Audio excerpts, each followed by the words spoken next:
Things in Phoenix are getting hot, like hot. And I'm not just talking about the weather, I am talking about the real estate market. But over the past handful of days, we've seen several news articles say that the market is actually declining. But here I am telling you that the market's hot. So what's going on? Let's get into it. So today we're gonna sort out some of these misconceptions. We're gonna look at what's really going on here in Phoenix. We're gonna be looking at the numbers because numbers don't lie. And last but not least, we're gonna talk about whether you should buy or wait. So let's first talk about some of these articles that came over the past handful of days. So what these articles are saying, it's not technically incorrect, but the data can be very confusing and misleading if you aren't in the real estate world. And the reason for this is because they are using the statistic YOY, or year over year. So let me explain. So year over year looks at, let's say, April 2023. It then compares it with what happened last year in April 2022. And if you look at the year 2022, you can see that we had crazy prices during the first portion of the year. And then of course, once we got around May, interest rates kicked up, and then we saw a decline.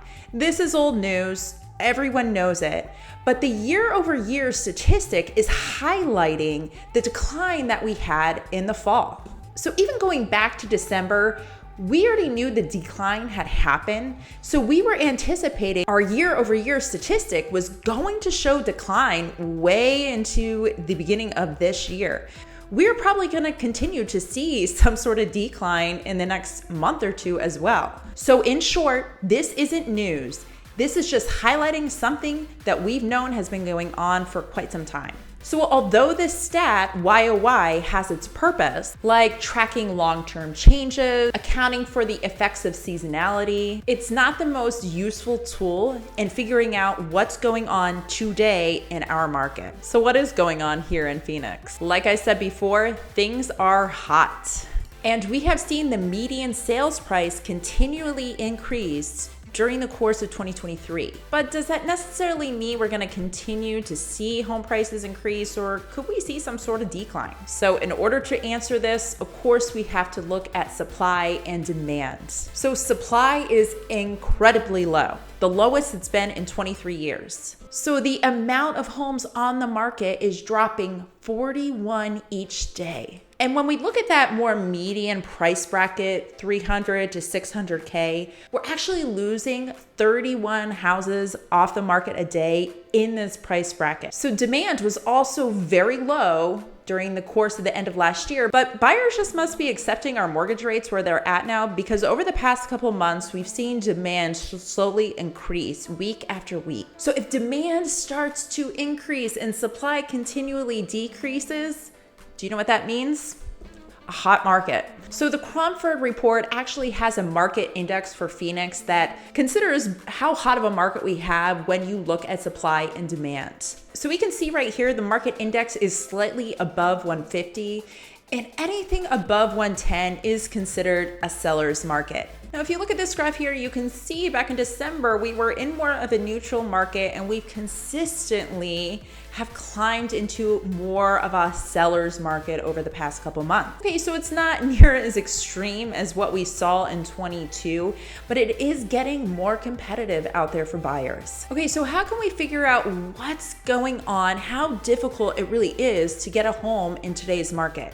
So one number we can look at is actually called the contract ratio. Hang in there, guys, hang in with me. So by looking at the contract ratio, this is one of the most accurate metrics we can look at in our market to determine how hot things really are and where things are probably gonna go. Now, the reason why we like to look at contract ratios to show us current data a little bit more than, let's say, median sales price is because the median sales price, that's really showing us what happened 4 to 6 weeks ago when that house first went under contract. This is gonna give us a little bit better taste on what's happening today, what buyers are really up against. So when we look at the contract ratio, we are looking at how many houses are under contract compared to how many active listings are out there, how many homes are on the market. So for example, right now our contract ratio for this week is 83.3.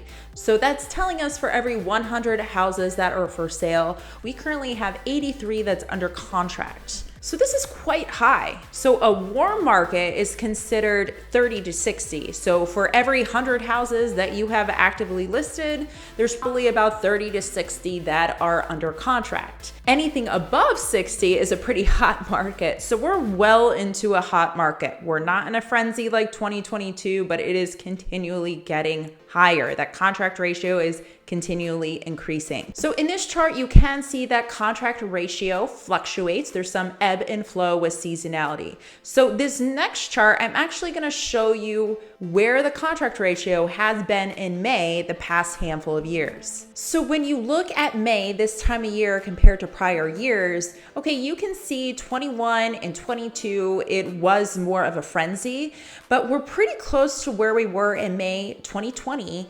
And we're actually higher than we were the prior 6 years before that. I have it going all the way back to 2014. And if you look back to all the way back to 2015, you can see that we were in that hot market range during this time. We were hovering around 60 and then slowly increased. And what do you think happened to our home prices when we were in this hotter market? The median sales price went up. But what if we go into a recession?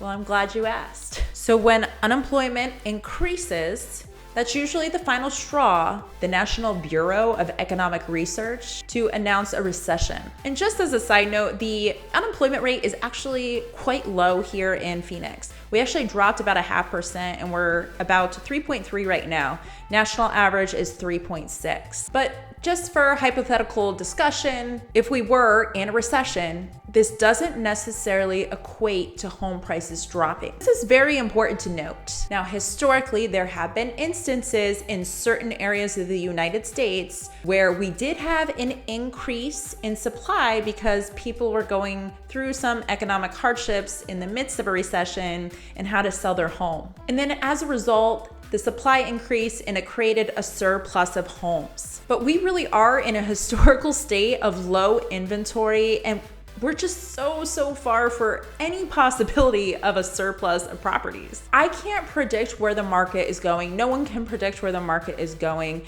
But when you look how low our inventory is, it's really hard to believe that we're just gonna all of a sudden see this drastic decline in home property values just by looking at the numbers. Now, anything can happen, but if you are waiting or betting that home prices are gonna drop in value, it's kind of like betting against the house. The numbers just aren't in your favor. Now, if we were to see an increase in supply and then maybe not as much demand, it's more likely that we just won't see home prices increase at the rate that they're increasing now, but to actually see home prices drop in value, it's just highly unlikely. Okay, so to buy or to not buy. So if you are a first-time home buyer, if your finances are in order and you can afford that monthly payment comfortably, I would strongly encourage you to go out looking now, because it's most likely that home values are just going to increase.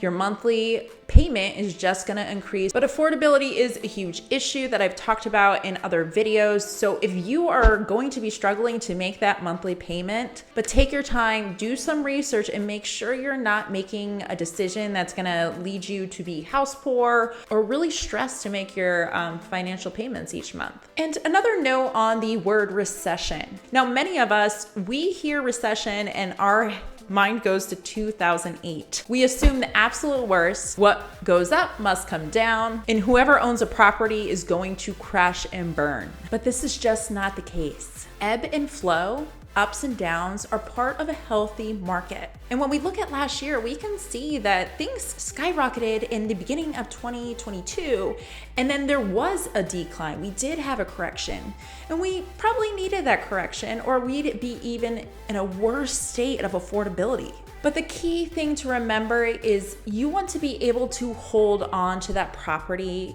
in case we do enter a recession or experience any sort of economic hardship, because that's when people lose money, is when they sell their home. If we look back at people that bought in 2007, 2008, the beginning of 2008, the worst time to buy a home, the people that were able to hold onto that property, they're still winners. They had to wait until there was a correction and for price values to come up. But the key thing is to hold on to a property is to make sure that you can meet those monthly payments. So if you aren't quite sure what your monthly payment would look like, feel free to reach out to me. I can also connect you with some reputable lenders who aren't gonna push you into buying a home. Now, if you already own a home and you're looking to upgrade your home or buy a new home, I would say the scenario is a little bit different for you. Because more than likely, you probably either bought the house when there were low interest rates or you refinanced. So buying a new home is probably gonna jack up your monthly payment quite a bit. Now, let's say you do really need to or want to move into a new house. Now, there are strategies to get you into a new house, but it's just a little bit more complicated than what I can share on this video. So if you have questions, please reach out. I would love to talk about this with you and share some options, whether it's buying now or maybe even waiting and preparing to buy down the road. Now, in conclusion, I don't have a crystal ball. I don't exactly know what's going to happen, but the numbers are pretty solid right now, and they really are indicating that home values are going to go up. Now, if you have anything to add or questions, please comment below. I definitely love talking about this and want to create a community. Really appreciate your time. Hope this was helpful. And if you have any topics you want me to cover, comment below. All right, guys, have a great one.